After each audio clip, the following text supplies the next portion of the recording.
کوئی مشکل نہیں رہتی. چنانچہ ہمارے اکابرین رات کو عبادت میں گزارتے تھے. سلطان محمود غزنوی وقت کا بادشاہ تھا. اس کے حالات زندگی میں لکھا ہے کہ 5000 مرتبہ ہر رات میں وہ درود شریف پڑھا کرتا تھا.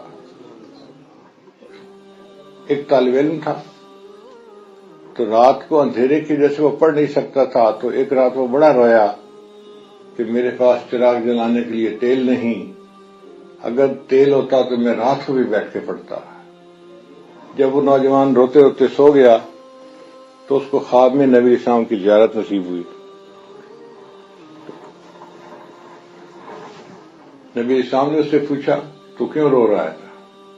اے اللہ کے نبی صلی اللہ علیہ وسلم، روشنی کا کوئی بندوبست نہیں اور میں رات کو پڑھ نہیں سکتا، مجھے افسوس ہوا کہ میرا وقت ضائع ہوتا ہے، اس لیے میں روتا روتا سو گیا. تو نبی اسلام نے خواب میں فرمایا سلطان محمود غزنوی کے پاس جاؤ، وہ بادشاہ تھا وقت کا، اور اس کو کہو کہ وہ تمہارے لیے رات کو روشنی کا انتظام کر دے. اے اللہ کے حبیب صلی اللہ علیہ وسلم، وہ میری بات کہاں مانے گا، میں تو ایک طالب علم ہوں. تو نبی اسلام نے فرمایا اچھا اس کو جا کے کہو کہ تم ہر رات 5000 مرتبہ نبی اسلام پر درود شریف پڑھتے ہو، چند دن سے تمہارے درود کا تحفہ نہیں پہنچ رہا. اگر یہ بات ٹھیک ہے تو یہ نبی اسلام کی طرف سے پیغام ہے، تم اس پر عمل کرو. وہ لڑکا بادشاہ کے پاس گیا، اس نے جا کے پیغام دیا. تو بادشاہ نے یہی کوشچن پوچھا کہ مجھے کیسے یقین آیا کہ یہ تمہاری طرف سے بنی ہوئی بات ہے یا یہ واقعی صحیح خواب ہے؟ اس نے کہا کہ نبی صاحب نے مجھے فرمایا تھا کہ آپ 5000 مرتبہ روزانہ درود شریف پڑھتے تھے، چند دنوں سے وہ تحفہ نہیں پہنچ رہا. تو بادشاہ کی آنکھ سے آنسو آ گئے. اس نے کہا یہ وہ میرا عمل تھا جو مجھے پتا تھا یا میرے اللہ کو پتا تھا، میں نے اپنی بیوی کو بھی نہیں بتایا ہوا تھا. اگر یہ لڑکا کہہ رہا ہے کہ 5000 مرتبہ کا معمول ہے تو اس کا مطلب ہے کہ واقعی پہلے میرا ہدیہ اللہ کے حبیب کو پہنچتا تھا اور چند دن سے مصروفیت کی وجہ سے میں عمل نہیں کر پا رہا اور ہدیہ نہیں پہنچا. تو میں آج سے معمول بھی شروع کروں گا اور بچے کے لیے روشنی کا انتظام بھی کروں گا. تو وقت کا بادشاہ ہو کہ اگر 5000 مرتبہ درود شریف پڑھ سکتا ہے تو ہم 100 مرتبہ صبح یا شام درود شریف نہیں پڑھ سکتے. ہارون رشید کے حالات زندگی میں نے پڑھا کہ وہ ہر رات تہجد میں 400 رکعت نفل پڑھا کرتا تھا. تو مجھے حیرت ہوئی، میں نے کہا شاید پرنٹنگ میں کوئی کمی رہ گئی ہوگی، 40 کو انہوں نے 400 بنا دیا. تو میں نے پھر اور کتابوں سے اس کے حالات زندگی پڑھنے شروع کیے. اللہ کی شان دیکھیں کہ بعض کتابوں میں لکھا ہوا تھا کہ وہ کبھی کبھی 800 رکعت بھی ہر رات میں پڑھتا تھا. وقت کا بادشاہ ہے اور 800 رکعت وہ تہجد کی نماز پڑھ رہا ہے. سبحان اللہ. ہمارے لیے 4 رکعت پڑھنی مشکل ہوتی ہے، اس لیے کہ ہمارے دل میں اہمیت نہیں ہے وقت کی، اور اس بات کا شوق نہیں کہ ہم زیادہ سے زیادہ نیکیاں اپنے نام اعمال میں جمع کر لیں. دنیا کا اکاؤنٹ بیلنس بڑا کرنا اس کا شوق ہوتا ہے. اب میرے پاس 2 لاکھ ہو گئے، اب 5 لاکھ ہو گئے، اب 10 لاکھ ہو گئے، اب 20 لاکھ ہو گئے. یہ بیلنس جب بڑھتا جاتا ہے تو خوشی ہوتی ہے کہ ہاں اب میرے اکاؤنٹ میں اب میں ملینر بن گیا ہوں.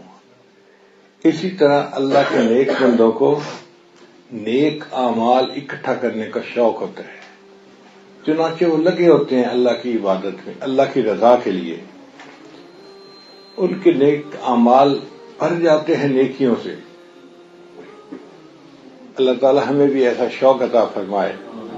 سیدہ فاطمہ الزہرا رضی اللہ عنہا کا واقعہ ہے کہ تہجد کی ایک رات انہوں نے نماز نیت کی، قرآن پاک کی تلاوت کرتی رہیں. ایسا مزہ آیا، جب سلام پھیرا تو دیکھا کہ فجر کا وقت ہونے کو ہے. تو دعا کے لیے ہاتھ اٹھائے اور رونے بیٹھ گئیں، یا اللہ میں نے تو 2 ہی رکعت کی نیت باندھی تھی اور تیری رات ختم ہو گئی، تیری راتیں کتنی چھوٹی ہیں. ان کو راتوں کے چھوٹا ہونے کا شکوہ ہوتا تھا. اور ہم اتنی لمبی راتوں میں سو کے وقت گزار دیتے ہیں اور 2 رکعت 4 رکعت پڑھنے کی بھی توفیق نہیں ہوتی۔ اس کی وجہ یہ کہ ہمیں اہمیت کا احساس نہیں ہے۔ اگر ہمیں احساس ہو کہ ہمیں یہ نیکیاں کتنا کام آئیں گی، قبر میں ہماری قبر کو جنت کا باغ بنائیں گی، قیامت کے دن میں دھوپ کی گرمی سے بچائیں گی، اللہ کے عرش کے نیچے جو ایئر کنڈیشن جگہ بنی ہوگی نا ایمان والوں کے لیے، یہ ہمیں وہاں پہنچا دیں گی، تو پھر آج ہم فیصلہ کر لیں کہ ہم نے اپنے نام اعمال کو نیکیوں سے بھر لینا ہے۔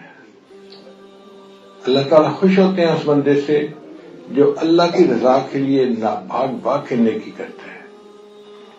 حدیث مبارکہ میں آتا ہے کہ اللہ تعالیٰ ایک بندے کا تذکرہ اپنے فرشتوں کی محفل میں فرماتے ہیں۔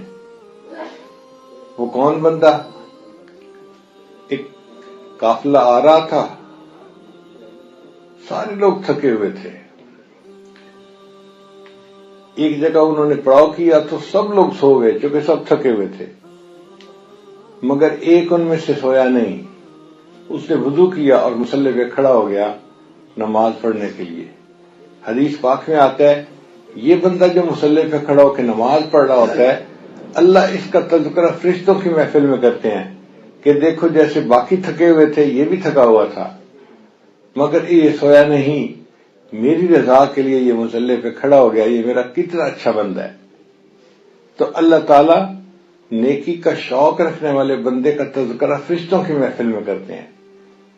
تو ہمیں بھی شوق ہونا چاہیے کہ ہم ایسے اعمال کریں کہ اللہ ہمارا بھی تذکرہ فرشتوں کی محفل میں کرے، اللہ خوش ہو جائیں میرا کتنا اچھا بندہ ہے جو میری رضا کے لیے یہ سب کوششیں کر رہا ہے، بھاگ رہا ہے، دوڑ رہا ہے، محنت کر رہا ہے مجھے راضی کرنے کے لیے۔